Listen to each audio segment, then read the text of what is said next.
মহিলাগৰাকীয়ে ঘৰৰ প্ৰয়োজনত 2 টকা উলিয়াই দিব পাৰে সেই মহিলাগৰাকীক সকলোৱে সন্মানৰ চকুৰে চায়।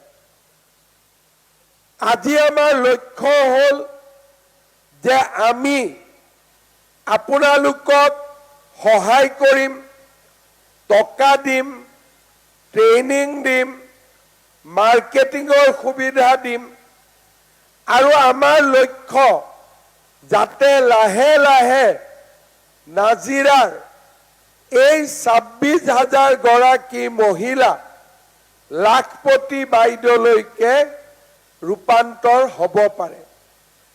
আমাৰ অসমত যোৱা 5 বছৰত আমি বিভিন্ন ধৰণে চেষ্টা কৰিছিলোঁ যে মহিলাসকল আগবাঢ়ি যাব লাগে।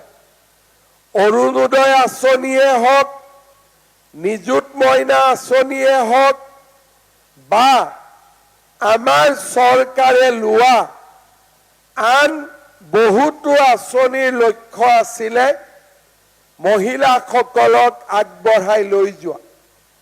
আজি আমাৰ চৰকাৰৰ দিনত 8 লাখ মহিলা ইতিমধ্যে লাখপতি বাইদেউ হ'ব পাৰিছে।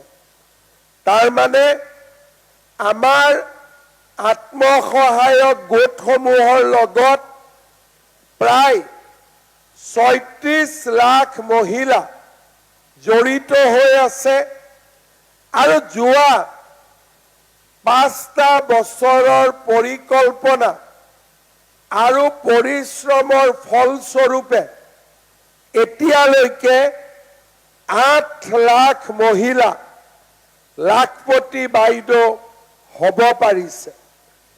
নাজিৰা তাৰ ব্যতিক্ৰম নহয়।